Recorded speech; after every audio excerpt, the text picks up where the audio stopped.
Assalamualaikum warahmatullahi wabarakatuh. Bertemu kembali dengan saya di pelajaran Matematika kelas 9 SMPT Bina Insan.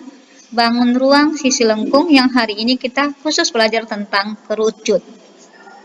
Kita mulai dengan basmalah kakak abang semuanya dan doanya. Raditu billahi robba wa bil islami dina wa bi muhammadin nabiyya wa rasulah rabbi jidini ilma wa jukni fahma wa amalan solihah. Oke, selanjutnya setelah menonton video ini, saya berharap kalian sudah bisa mengetahui definisi dari kerucut, mengetahui jaring-jaring kerucut, menentukan luas permukaan kerucut, dan menghitung volume kerucut. Ya.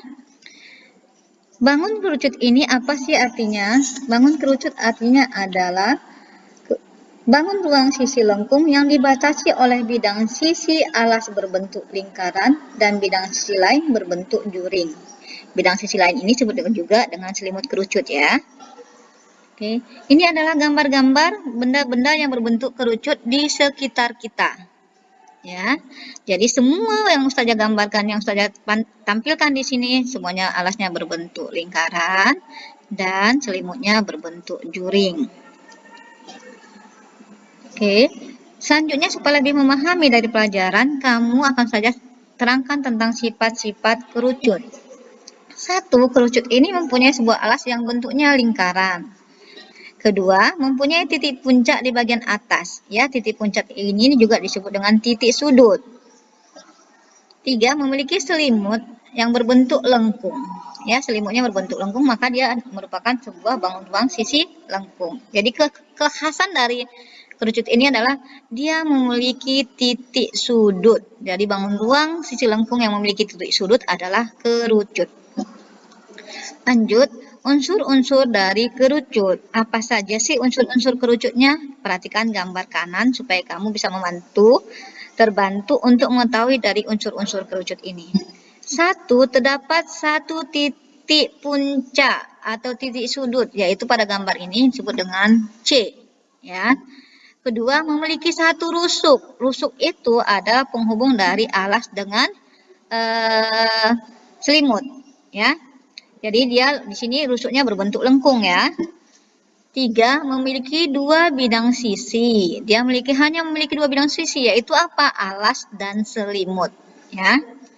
Selanjutnya, tinggi kerucut. Dia memiliki tinggi. Memiliki tinggi, pada gambar ini tingginya adalah DC. Apa itu tinggi? Yaitu garis penghubung antara titik pusat alas dengan titik puncak kerucut. Nah, itulah tinggi ya. Jadi CD saya simbolkan dengan T pada gambar ya.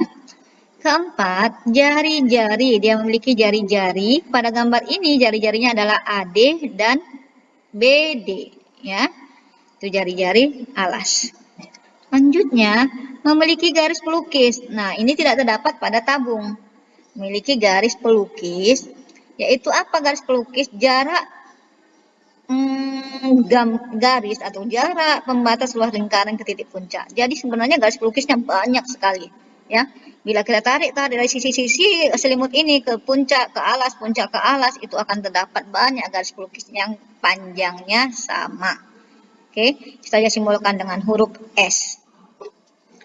Selanjutnya, jaring-jaring kerucut. Jaring-jaring kerucut ini adalah ketika sebuah kerucut kita kupas, nah terdapatlah dua buah sisi ya. Ketika kita kupas sebuah kerucut berdasarkan sisinya akan terdapat dua sisi, yaitu apa saja? Lingkaran ya, lingkaran dan sebuah selimut. Lingkaran itu adalah alas dan selimutnya berbentuk juring nih, bisa kamu perhatikan ya. Jadi yang mana puncak sudah saja gambarkan, saja hubungkan yang mana puncak kerucut tersebut, yang mana selimut dan yang mana alas. Oke. Bisa kamu gambarkan ya. Selanjutnya, kita biasanya seperti tadi butir ketiga, Ustazah berharap kamu sudah bisa menghitung luas permukaan nanti dan juga volume tabung. Jadi untuk modal kita menghitung luas permukaan dan volume tabung ini Ustazah tambahkan ke kamu hal penting yang harus kamu pahami, yang harus kamu kuasai. Oke, sebuah kerucut itu ada sebuah kerucut. Ustaz gambarkan garis putus-putus. Garis putus-putus ini terlihat membentuk sebuah bangun datar, ya, yaitu segitiga siku-siku. Oke, nah ada sisi miring yang merupakan apotema dari sebuah segitiga siku-siku. Tinggi adalah merupakan sisi tegak dan jari-jari adalah merupakan sisi lurusnya. Oke, maka berlakulah teorema Pythagoras di mana sisi miring adalah jumlah kuadrat sisi lainnya, ya. Kuadrat sisi miring sama dengan jumlah kuadrat sisi lainnya. Oleh karena itu, S di sini adalah bagaimana S? S adalah akar dari, ya, jari-jari kuadrat tambah tinggi kuadrat. Itu kita ketika kita menghitung panjang apotema. Bagaimana kalau kita harus menghitung panjang jari-jari? Ketika apotema diketahui, maka jari-jari atau R sama dengan akar dari S kuadrat kurang T kuadrat. Bagaimana kita menghitung T atau tinggi? T sama dengan akar dari S kuadrat kurang R kuadrat. Oke, kamu sudah menguasai yang ini. Mari kita lihat ke selanjutnya.